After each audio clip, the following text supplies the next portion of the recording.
You are listening to the Spiritual Warrior Coach with Barbara Savin, the podcast for discovering how powerful your wisdom, compassion, and courage is. Get ready to join Barbara and her guests as they explore and offer you advice on how to reclaim your power, your energy, and your authentic self. And now, here's the host of the show, Barbara Savin. So thank you for joining me today, and welcome to the Spiritual Warrior Coach podcast. I am your host, Barbara Savin, and I am here to help you reclaim your power, your energy, and your authentic self. I'm a certified and clinical and medical hypnotherapist, Reiki master and teacher, energy healing specialist, life coach, and best-selling author of Gentle Energy Touch, The Beginner's Guide to Hands-On Healing. You know, I have been helping my clients for over 35 years, and I always mention to them how important it is to think positive and to truly love and believe in yourself. You know, your mind is going to provide you with your greatest challenges in life because it's so very, very powerful. So let's use that mind for positive thinking, creating harmony, balance, peace, love, happiness, and anything else that your heart desires. Because one day the world will tap you on your shoulder and say, this is your time to shine. And speaking about shining, I'm going to bring on my shining guest right now. Deborah, how are you today? Oh my gosh, what a beautiful opening. I'm great.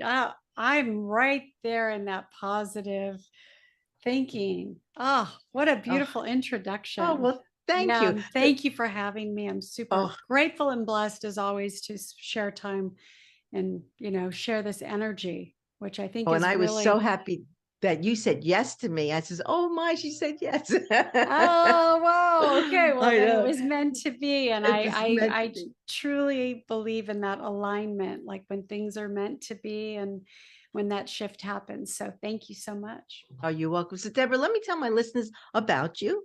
Deborah Driggs. She is a published author, writer, entrepreneur, addiction recovery coach, and she is definitely on a healing path. From her start as a Playboy centerfold to her life as a Screen Actors Guild member, and later being in the top 5% in the life insurance industry and being a member of the $1 Million Round Table, Deborah has had to clear many hurdles in her life. While it seemed like Deborah's success came to her easy, nothing could be further from the truth. And rather, she has had to overcome a number of challenges in life to get where she is today, including overcoming addiction. So what is true as a part of her character is her willingness to take risks, maintain a positive attitude, and never say no for an answer. Yes. Living proof. Here we are. I Here we are. What a beautiful intro. Thank you so much. Oh, thank you. So, I was reading your bio and I said, wow, she wanted to be an ice skating athlete. That was the original plan. And I was really dedicated to the sport. I have such fond memories of that time in my life because I think that's where some of my foundation really got established. And working with coaches towards the end of my skating career, I had 3 coaches, Doug Chapman, Darlene Dyer, and Kathy Steele. And they all provided something that was missing in other areas of my life. And I say this all the time, especially when I write, it comes out a lot. Mm-hmm. That time in my life, I think, saved me in a lot of ways because I wasn't getting the things that you need as a child in my home environment. I was getting them on the ice skating rink. And there might have been a big part of me that wanted to be on the ice because of that too. So I really look at that as well, and I've never thought about it for a long time. I will say this, when I stopped skating at the age of 15, for a long time, I kind of felt like that was my first kind of abandonment feeling You know, when you like, I was really grieving not going to the ice every day because I had a whole community for years. And I think I had a lot of sadness around that for a long time. And then it wasn't until like really when I started doing the healing work, as you know, when you start doing healing work and you start reframing things in your life, now I look back and I have a completely different way that I think about it. And it's just really so much gratitude for that time and what it gave me, because I think that's where I got most of my tools. Well, that's what happens. I know for myself, I've always been a healer. My grandma was a healer and taught me as a child. And then when she passed away right before my high school graduation, um, I said to God, I'm done. I'm not doing this no longer.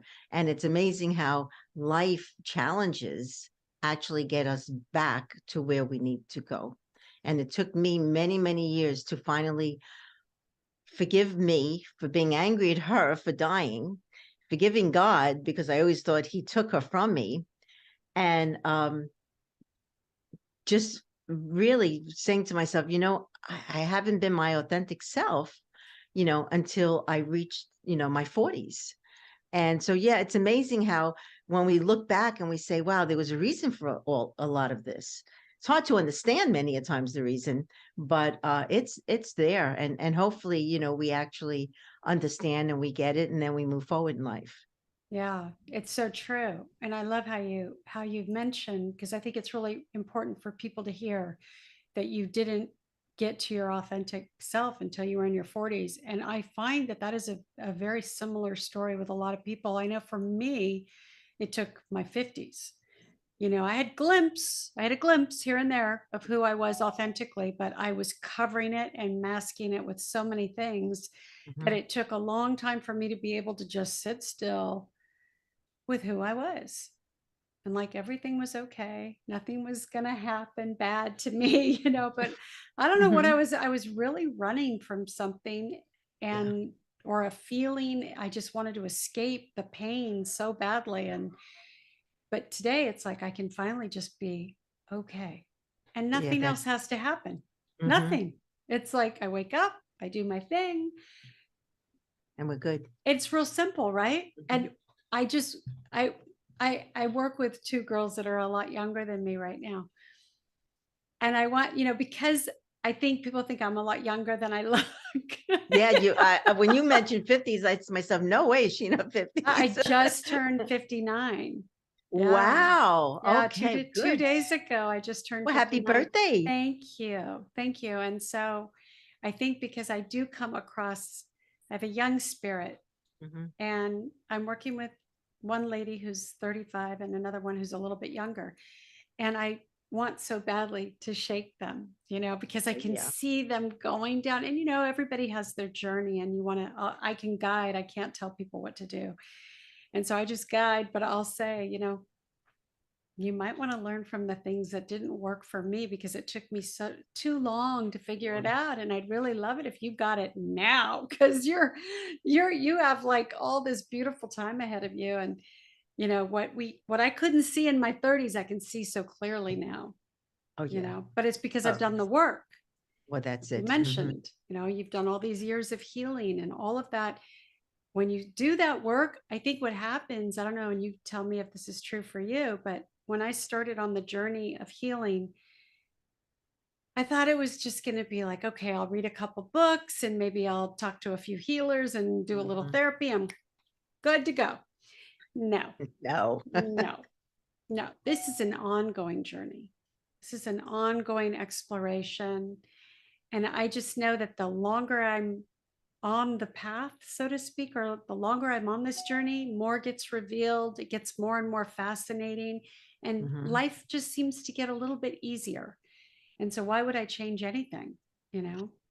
Exactly. Like, I look back and I say, wow, I began getting back into the healing when I was 40, and now I'm 74. And I look back and I say, wow, that was a lot of, you don't look 74 what's the either, healing? My friend, my new friend. What?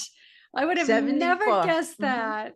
Oh my I turned gosh. 74 in September. And the ironic thing is that my grandma and my mother, they should rest in peace. My grandma was born September 3rd. My mother was born September 3rd, and I was born September 3rd. So we had 3 generations. 333. 333. Yeah. I'm really into numbers. Yeah. And 13 right? is I'm born the 13th. Ah, okay. Friday the 13th. So Friday the 13th. 13th is a lucky number for me. Yeah.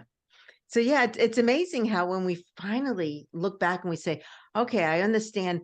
Wow, I was on such a roller coaster ride, Yes. but it was there for a reason. It was there to help me grow, to help me understand, and to become the person that I am today.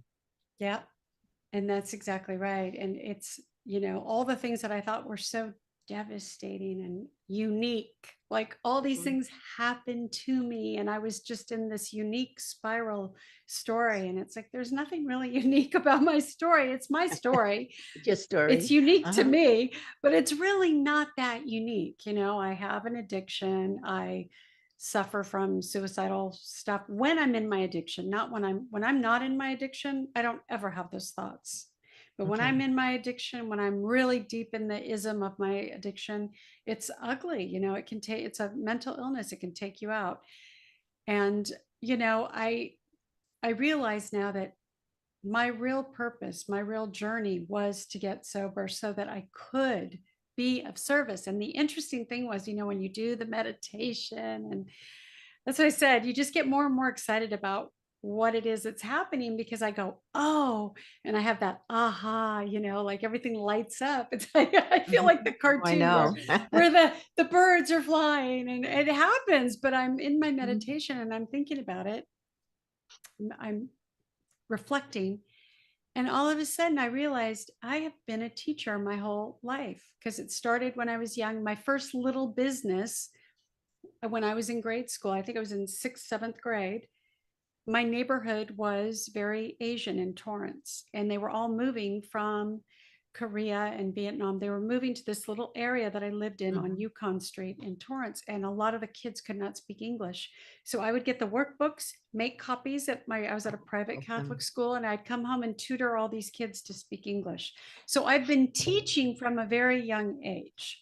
And then when I was doing adventure racing, I had all these women asking me to train them. I wasn't a certified trainer, but because I had something they wanted, all of a sudden I was training these women and taking them on hikes and doing little boot camps. And I thought, I've kind of always been in this role when I'm in my good ego, that the good journey. And when I'm not in my good journey, I'm not of no use to anybody, not even myself. But it's interesting to reflect and look at that. Somebody asked me recently, and I think that's probably why I reflected on it in my meditation, was, how did you become a coach? What's a coach? What does a coach do? And I said, well, it's when you've exhausted every possibility out there. Oh, yeah. Even therapy, even the best seminars that are available out there, where you jump up and down and try to get motivated. When you've exhausted all those possibilities, you'll usually seek out someone like me, because it's unusual. And it's like, well, okay, maybe she'll be able to I don't have a magic pill or anything, but I can guide you. And I said, I'm more of a guide. I don't even like to use the word coach. Well, that's the wisdom that you have for everything that you've been through. Yeah. And so I feel the same way. Yeah, it's all wisdom. Yeah.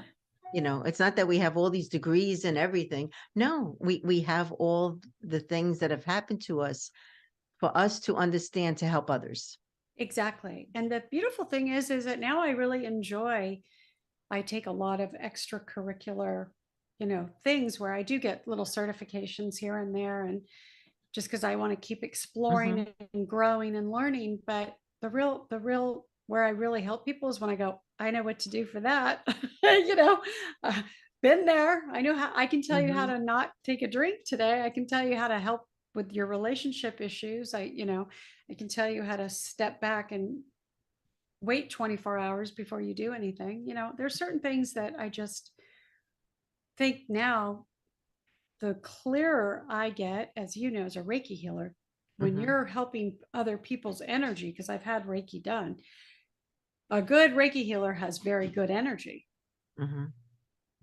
And that's and really they've actually helped themselves heal of a lot of the challenges that they've been through. right. So obviously then you can't transmit something you haven't got. So unless you've gone through your own stuff, Mm-hmm. how you can't really do something that you really haven't been through. And so Yes. I'm sure that when you go to put your hands on somebody, there's magic that happens. Oh yeah, That's the beautiful. Oh yeah, and it's not me doing it. It's upstairs doing it and Right. offering me, yeah, all this incredible healing wisdom and all the visions and the hearing and seeing and just knowing. Yeah. And it's a beautiful thing. And I always thank God so much for um putting me in this path, which was a very challenging path, but I stuck with it. And no matter how much I was bullied and made fun of as a child, I stayed with it. And as I said, once I got past that 30s, and right when I got into that 40 is when I said, all right, I need to do something, because I started breaking down, on spiritually, emotionally, physically. I started getting sick. So the only way that I found for myself to be healthy was to get back into the healing modality and Yes. and do a lot of forgiveness and acceptance. And that forgiveness key. It's key. Tough. It's everything, right? It's It everything. is everything. It sets you I always free. say, I have a kind of a little joke. I always say, what would the St. Francis prayer do right now? Yeah. It's kind of my little thing when I get into because of course I'm going to have those moments where I'm just like, you know, and then I'm like, Mhm. okay, Deb, what would the St. Francis prayer do right now? Because I read that prayer before I go to bed. And so sometimes during the day, if I get in that mode where something's kind of, because it comes in, right? And Oh, it does. sometimes it comes in unexpectedly and it's like, and so that's my new go-to. What would the Oh, St. yeah. Francis prayer do? You know, then I pull it out and read it because Oh, it yeah. really shines the light very quickly on Yes. what the issue is. And it's usually something where, if I want to be forgiven, then I have to forgive. If I want to be loved, I have to love. You have to love. And you just, it simplifies something that can turn into an unnecessary complication. Exactly. Yeah, I feel the same way. I know, if I'm having a hard day, I always say my God's prayers, because then I know the light, the love, the presence, the protection is always there for me. And Absolutely. and then I feel better. I feel different. And I say, okay, on to the next. So Yeah. yeah, on to the next. Yeah. So I mean, you were a Playboy centerfold. Yeah. How did all that happen from wanting to be an Many, ice many skate? moons ago, we change cells and skin. I feel like Uh-huh. that. I'm not even that same person, you know, it's it's it's kind of odd for me even now to even think back to that time in my life because it was a very ego driven time of Hmm. life. It was just I just wanted so badly to have all the attention and all the eyes Attention on me. That was my first addiction, was eyes on me, on you. over here. I Hmm. mean, I'd get on tables and dance and, everybody attention. And I was kind of like the it girl for like 5 minutes in Hollywood. And so I had all that going on and I had people call, my phone would ring off the hook, because when you're on the cover of a magazine, your phone tends to ring. Hmm. And so I look back on that time as a very interesting time because I know during phases of my life when my addiction was bad and when I was really in it. Although during that time in my life, in my 20s, I had no idea that I suffered from a disease called alcoholism. I did not know that. I just thought I drank, to party. Hmm. And then in my 30s, I was busy having kids and raising kids. But when I turned 40, my ism progressed Mm. horribly. Like a freight train came in and just took me Wow. out. And they say that's what it does. It really progresses, and it did for me. And I knew there was something wrong. I would label it as depression or I'd get really overwhelmed, and I just did not know what was wrong with me. And even when I kind of considered that maybe I had a drinking problem, even then I was still like, well, I'm not sure. But the truth is, I suffered horribly from a family disease also, because my dad was a very big alcoholic. Oh, and okay. and interestingly enough, his dad was not, but his mother was a street drunk. She was what you would think of when you think of somebody who's alcoholic. She was on the street with a bottle, and they'd take her to mental institutions and all of that. And she died in a mental institution of alcoholism. And then, my dad, I haven't spoken to my dad in a very long time, because I knew there was something with him. I now, as an adult and as somebody who's in recovery, I know now that that's what it was, because he was just always a very disconnected, inappropriate, sarcastic, abusive human being. Wow. And that's okay. He was deep in his disease. It's not okay for his family, but if that's the life he chooses, that's his life. And I have done a lot of work on that, obviously.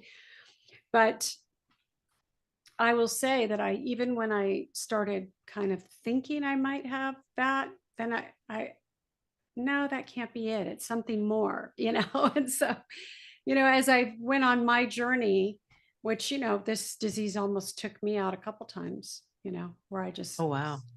Because you get into that blackout drinking, and I was a blackout right from the start. And, oh my. And then, the suicidal stuff starts happening, and too many pills and all of that stuff. So it gets really dark. It's a really dark place, and it's empty. It's really empty. And I remember the first time, I'll tell you, in 2008, I hit my rock bottom, woke up in the hospital 2 days later, and there was a police officer in my room guarding me. I was on suicide watch, and they gave me a choice. I could either go before a judge, or I could go get help. And obviously I chose. I didn't want to go through the legal system, because they'd probably make me serve jail time. I don't know. Really, seems like a different lifetime ago, but I ended up going to rehab for 3 months. First to a kind of a lockdown situation and a detox. And then from there, I went to two months of rehab. And even in rehab, I have to tell you, it's such a baffling disease, because in rehab, I thought, okay, I'm okay now. I think I overreacted.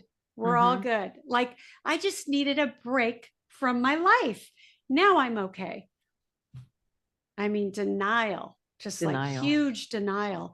And so it didn't really settle for me then. And I had to do a little bit more damage. And so finally, I got sober. And when I finally got sober, it was like everything had to go, everything. And I had to take it really seriously, because it's such a cloud of misinformation is what really starts to happen when you're deep in your drinking. It's a cloud of misinformation. And so if I'm listening to that, anything can happen. Anything can happen. So it took a while to really finally clear away all those cobwebs and kind of like swim out of it with, just like, it was like slow motion, because I had done so many years of abuse and, just self-medicating. If I didn't feel good, I did this. I shopped, I drank, I ran around with inappropriate men, I did things to distract myself. And so it's really hard to stop all that. It's really hard to finally say, enough is enough. And I'm sure, as a healer, how many times somebody has come to you for work, and you can feel that energy. You can feel when somebody's abusing something outside themselves. You can feel it. Without a doubt. Oh, it's heavy. It's so heavy. It's heavy. That's why there's a book called Drop the Rock, because you literally walk around carrying this big thing. And then it's like you find somebody else who's kind of like an addict, and you're like, here, you want to hold my rock? I'll hold yours for a while. Yeah, let's switch it up. Okay, let's get real codependent. And it just turns into a big mess. Oh, it's hard. Yeah, I know when they're lying to me, because energetically I could feel it. Because as you said, it's so heavy and I can taste it. And I just know that no, if I'm not able to help you, you have to seek help. You have to do something about this, or else, you have to want to do it. Number one, not that somebody else wants you to do it, because you need to make that choice for yourself. But it's a self-destructive path, and it's a shame, because I've seen some of them heal very well and have never had any type of addiction at all. It all went away over a lot period of work. And then, of course, some of them slowly, because of peer pressure or going out or something, creeps back in. Yeah. And that's a shame when that happens. I used to drink in my 20s, and then I realized, what am I doing? Here I want to have children. How can I be intoxicated and have children? So, I took it upon myself to truly stop. And so for all these years, when we go out or anything like that, if any of my friends say, oh, just have a little sip, I won't do it. I won't do it. I won't even take a little sip. Because I'm in control of the situation, and I need to always be in control of it. Yeah. It's so funny. I used to say I have a limit, and addicts don't have a limit. But now today, my new thing is I have a 3-drink minimum, meaning when you've had 3 drinks, I'm out. You're out. Because the whole vibe of the room changes. And so I'm real careful now where I put my energy, because I don't have a desire to drink, but I definitely can see that energy making me wonky, and making me kind of like get off my game a little bit. So I'm real careful about how my energy is getting used. But it's a very scary. It's a disease of the mind. I mean, it's, and it can easily, start again. Of course, I have to work on it every single day. Yeah. And that's why I tell myself, as a healer, you need to be authentic. And if you have that drink and yet you're telling people, that are coming to you to stop drinking, to me, that's not right. Yeah. So I need to, walk the walk and talk the talk. It's exactly right. So can you imagine, like, I have people that come to me that are just reaching for everything outside to try to fix whatever's going on the inside. And I can see it so clearly, because that was something I used to do. So I get a lot of that. I get a lot of people that are scrambling, is what I say, because that's what I did. The interesting part too is I did have kids. I had really healthy kids. They're really healthy to this day, thank goodness. But even though I wasn't drinking during that time in my life, I wasn't drinking heavily, but when I did drink, it was hit or miss. And I look back and reflect on that. I'm like, well, wait a second. I can remember going to the ER because I had alcohol poisoning. Like, it was always an issue for my body. And then I was thinking about it. I was like, yeah. And there'd be like some nights I could have a bottle of wine, and other nights it'd be like one glass and I'd be knocked out. So I was starting to reflect on that. And then if I wasn't drinking, I still had the ism. I still had that thing inside of me that was just screaming for something, and I needed something to fix it. And I kept searching outside of myself. I never even thought to go within.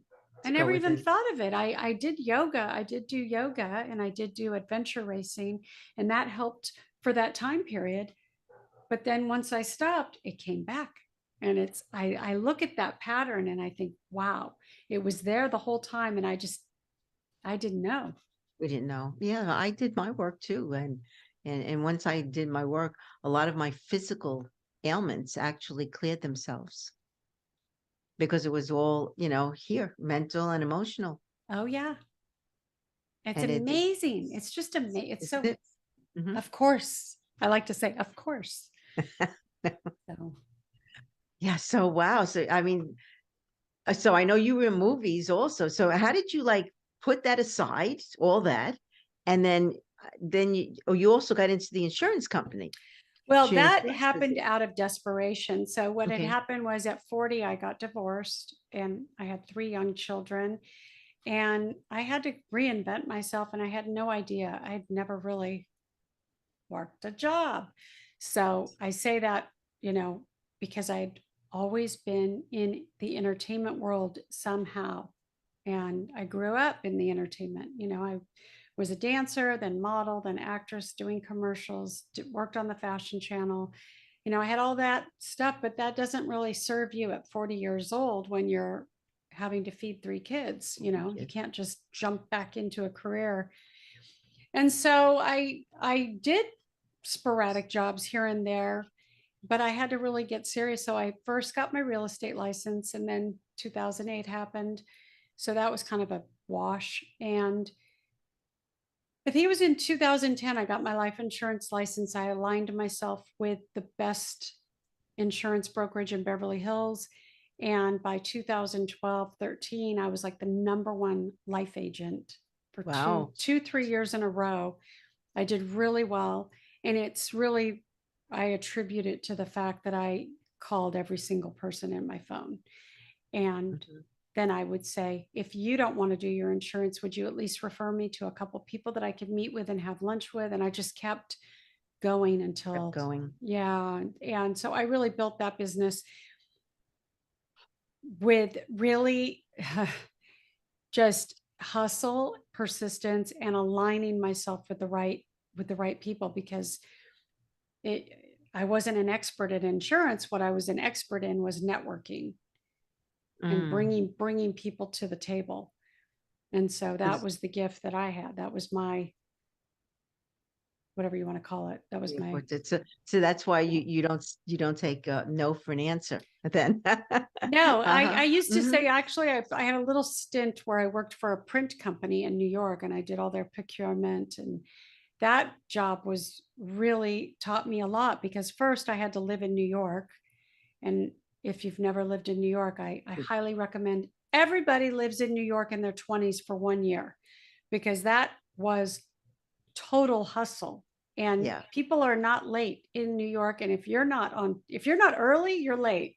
So there's no California, I'm stuck in traffic excuse. No. This was like, if you're not there at the table or at the meeting 5-10 minutes early, you're considered late. And so I had this whole new outlook on how I did and conducted myself in business. And so that really, and through that business, I reconnected with somebody who was in the insurance business and moved back to California to do insurance. What was really interesting is sometimes we think that something we've done throughout our life was a waste of time, but that print opportunity, I got 5 of my top life insurance from working that job in New York. Wow. 5 people that I met with in New York became my clients. And that was just huge. So it was really, that was time well spent. But where no means maybe came from is when I was working in New York, because things move so fast. And my boss, the owner of the company that I worked for, he made me VP of procurement.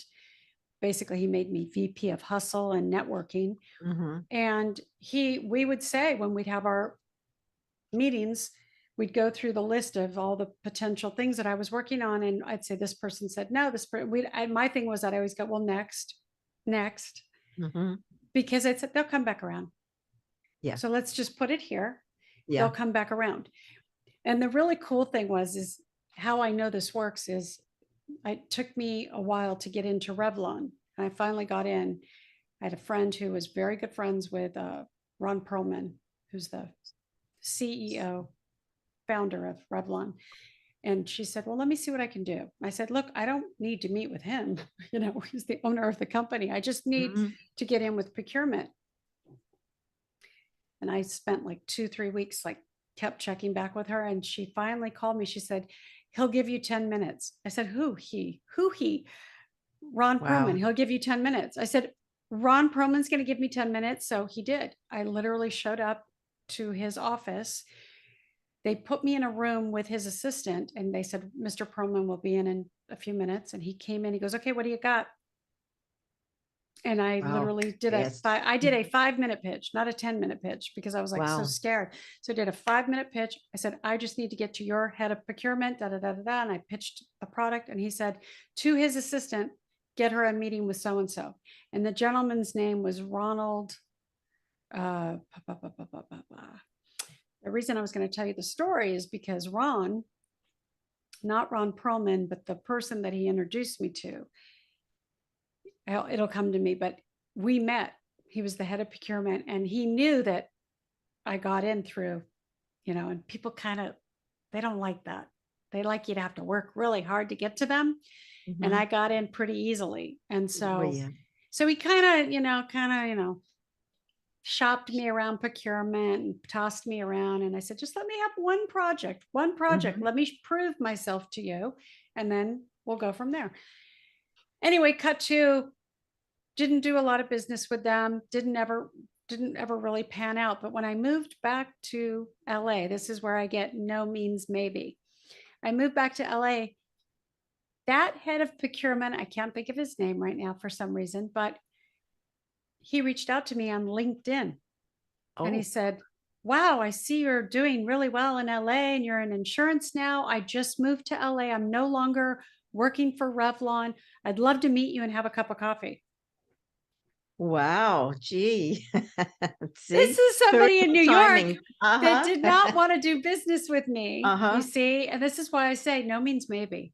We never know. And so this is why we don't take it personally. We just, okay, next, move on. And so sure enough, he reached out to me when I moved back to California and we met and had coffee and, and you get referrals this way. So you never know. No, I don't know what he was going through at Revlon. I don't know if he was being held to a certain budget and he couldn't include me. And you never know is what I'm saying. No. So when people say no, I say maybe. Yeah. And don't take it personally. And sometimes it may not be the right spiritual timing. No, there's nothing to take personally. It's just, no, it's not at all. It's just maybe. Yeah. Exactly. So, all right. So while you've been through a lot. So how did you, I know you're a published author now. How did that happen? I know, I see. It's like, beautiful. Then I displayed this really well. So yes, this happened. So what had happened is I started out writing a weekly blog. When I started really creating this 90-day program that I work and I take my clients through and how I kind of created that. And it's really nothing new, so to speak. I just took all the best things from everything I've ever done in my life and created a program, which is what I think most good coaches would do, right? And so, but one of the things I added to this was I started writing a weekly blog and I blogged my experience through the 90-day program. Oh, okay. So that's how I started writing. And because of the response I started to get through the writing, I just thought, wow, I think it's time for me to write a book. This book came about because my grandfather wrote a manuscript 40 years ago. Oh. And I have the box here somewhere, but in the box were all the letters. They had sent it to all the different publishers and got all these rejection letters. And I have a few of them. And so I'm keeping them because I'm not quite sure what I want to do with it yet. But my grandfather died, left us in 1998. Cut to in 2017, my grandmother was dying. She lived a long, beautiful life. And I went to be with her when she was dying. And when I was cleaning out her garage, I found the box with the book. And I opened it up and I said, would it be okay if I took this box, could I possibly, do something with it? And my grandmother at that point was like, it's been sitting in a box, of course. So then it sat here in LA for another 2 years. And then when COVID hit, I think it was like 2019, I opened the box and I remember in my dining room, I would read something and then set it down and then I'd read something else. And by the time I was finished, I had pages everywhere. And I'm like, this is a book. This is a book. It was kind of a mess. And there was a lot of stuff that was a lot of editing mistakes and things like that. But I sent it to a couple people that I know in the literary business, and their response was, "This is really good." I thought, right? I thought so. Because I'm a little biased because it's a story based on my grandfather. Right, on your granddad, yeah. And so after working on it for 2 years, it launched October 25th. Wow. It is a book I co-wrote. And when I say I co-wrote, I literally went through this book probably dozens of times, really. I mean, it was just making sure there were so many things that, and I had to guess, because that's why it's a historical fiction, because he's not here. And I didn't know, for a while I kept thinking, no, it's going to be about him. And then I thought, oh, we can't do that because he's not here and I can't fact check a lot of stuff. So it's a historical fiction, but I had to make sure all the characters lined up. Because as I was going through it, I was like, wait a second, is this the same character? And so that's like doing a really hard puzzle. And it can be really frustrating because you're like, wait a second. And then where was that page? And so then I found a really nice boutique publisher that saw the vision of the book and enjoyed it as much as I did. And so together with them and the PR people that I hired, it's been a journey and it's beautiful. It's taught me a lot about the book business because that was all new. It was a lot of learning. And I've had a really nice virtual book tour. I've done a lot of radio shows and this type of podcasting and to talk about the journey of the book. And it's beautiful. Now I'm working on the screenplay because I really think it should be a movie. Wow. And so I will say for your listeners tonight or today or whenever the show airs, if they go to my website and subscribe to my personal letter and just mention that they heard me on your show, I will send them a free signed copy of the book. Oh, we'll definitely put that in on the bottom of everything. Yeah. Wow. So you have that book, and aren't you an author of another book? That you're writing? I have another. I did not write the whole book. What it is it's kind of like a chicken soup for the soul. Oh, and it's called Here Comes the Sun, and that is nonfiction, and it's all these beautiful women that collaborated. We all wrote a chapter in the book. My chapter happens to be on addiction because the book is Here Comes the Sun. So I thought it was a really good time for me to come out of the closet with my addiction, because I really had never talked about business. For a long time, I was going to be a business coach and speak on stages before COVID on business and no means maybe. And, just all this like business philosophy that I had and what got me through and how I got to be in the top 5% of us, in sales is a big accomplishment. Oh, yes, it is. And so I was going to go on stages and do that. That was going to be what I was going to do. But when I was in COVID and really working on my healing journey, I realized that when I really talk to people and work with people, that usually what's holding them back from any success in business is something they're dealing with internally. And so I thought, no, that's what I want to coach. I want to be more of that, not a healer, but more of really addressing what's going on inside. Because I think when we do that, when we really take ourselves on a little personal journey, our business will just reap the benefits. It's the truth. Definitely. I mean, when I came here many years ago, a lot of my friends back east, I applied for a position as a healer at the Four Seasons Hotel in Westlake Village.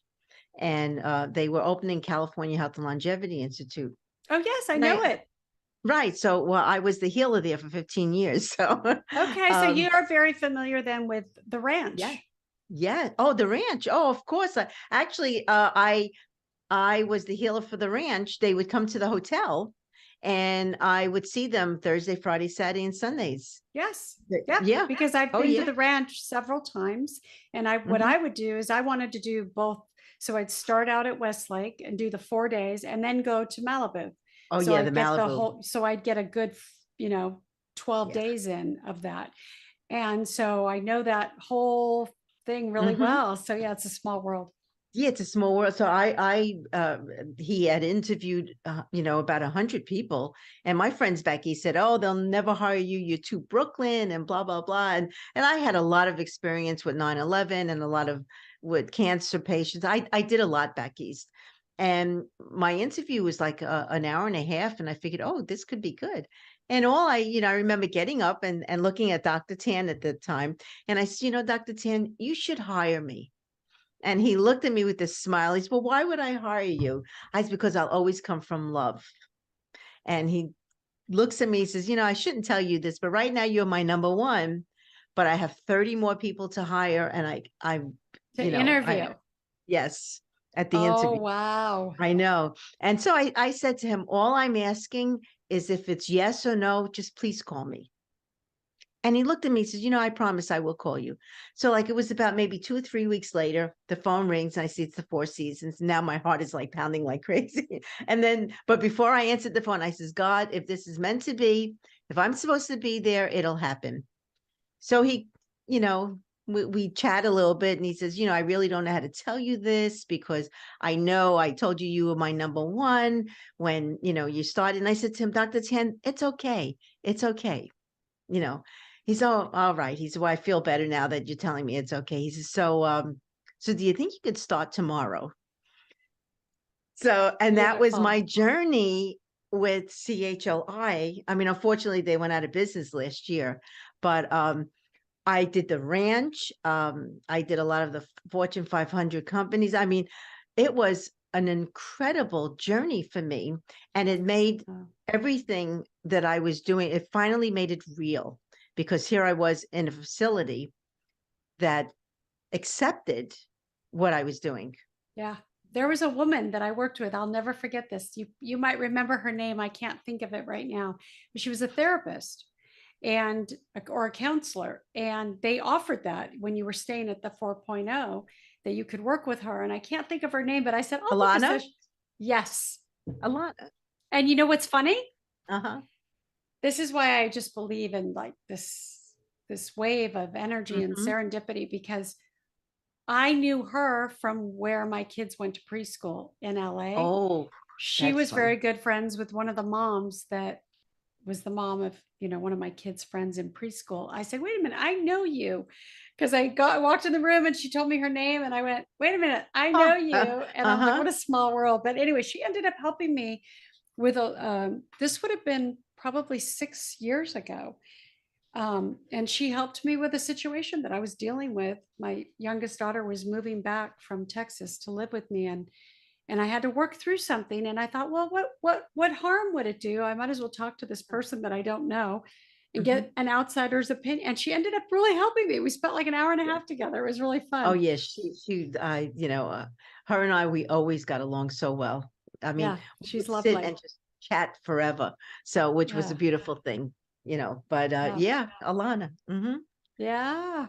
I think she lives now in New York City, but yeah, I used to work with the ranch all the time. And actually, the owner wrote, Sue. Yeah, Sue wrote a testimonial in my book. Yeah. Yeah. Sue's lovely. And I can't think of her husband's name right now, but they are just lovely. Yeah, I can't think either. What they created. I love what they created. It's so, I just remember, I remember the first time I went. I've been a few times. And the first time I went, I thought, this is what I envision for myself and for my kids someday. Like something like a wellness place for people to go, and that's what they created. It's just a beautiful wellness place. The food is spectacular. Oh yeah. Well, they wanted me to work at the ranch in Malibu, but unfortunately the drive, I live in Simi Valley, so the drive is a little bit much, and the mountains are a little bit much too. So yes. Yes. I remember I was very worried about them. They lost they called it the romper room. They lost the romper room in the fires. And I remember I was very worried about them because, they become like family. I've taken my kids and I spent the holidays there. Oh, yeah. They're beautiful souls. Yeah. They're good people. They're really good people. So, well, Where can my listeners get a hold of you? The best place is Uh-huh. at my website, which is so easy because it's my name, DeborahDriggs.com.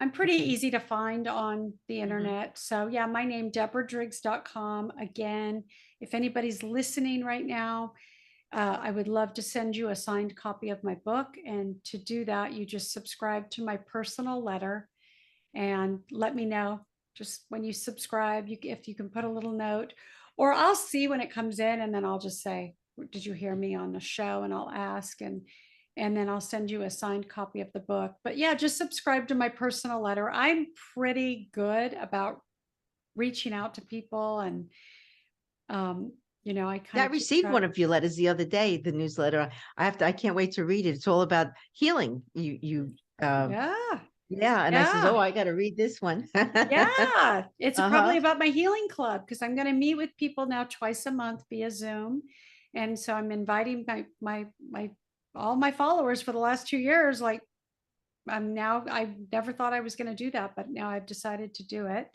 and it's just because I just kind of like it's just morphing into what it's morphing into, and I'll tell you what, 2 years ago, if somebody would have told me this is what I'd be doing, but it's the beautiful that when you're really aligned with where you're supposed to be in life, that's what Yes. happens. And it just gets so cool and exciting and simple. It's really simple. It, My days are very it, simple now, and I like it that way. well, that's mine are also. And I say, well, thank you. I mean, yeah, I struggled. Don't get me wrong, for quite a while, but now it's all good. And I listen. I'm aware. I'm mindful. It's a whole different world. Yeah, It's a it's beautiful world beautiful. of, Yeah, yeah, great gratitude, joy, love, happiness, you name it, and it's there. yeah. It's I there for noticed us. as we were talking, I noticed that you have a flag on top of your bookshelf. Is That's my that, dad's. Yeah, my father. yeah, He passed away about 10 years ago, and he was in the Navy. okay. Yeah. Yeah. And my So my grandson is a Marine. He's a Marine now. So he's in so, Indonesia. Yeah, so we're praying to oh, God there's no wow. war. I know. Yeah. Yeah, so my grandfather Hmm. was World War II, Yes. Hmm. the Korean War, and the Vietnam War. So I noticed that because we have that for him. We have it for my stepfather who was in the Marines. A lot of military in my family. Oh yeah. That's the same with us. Yeah, a Yeah, lot of military. Um, and yeah, I leave it there, and it's just I'm grateful. He was in World War II, also on the Navy ship, and they were lost yeah, at sea. But yeah. I'm grateful for a lot of the stories that he told me. And maybe one day I will put them all in a book and get that one out. I love it. You absolutely should. Absolutely. Hmm. Well, geez, I cannot thank you enough. I mean, I truly enjoy. I wish we had more time because Yeah, I think we could go on forever here. But absolutely. I know. Barbara, it was such a pleasure to meet you. Thank you so Thank much you. for allowing me this time and allowing me to share my journey. Thank you. Well, thank you so much. And again, a big thank you to Deborah Driggs. And check her out and get that book, please. And thank you to my listeners. And I hope that you heard what you needed to hear today. And visit me at motivateyourlife.net. And please subscribe to this YouTube channel, the Spiritual Warrior Coach podcast. We're also on Spotify, Apple, Amazon, iHeartRadio, quite many places.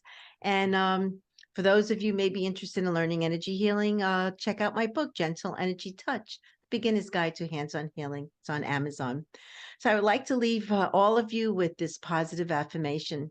So, just take time, just look in the mirror and look in your beautiful eyes and then say to yourself, I am grateful for who I am and what I have.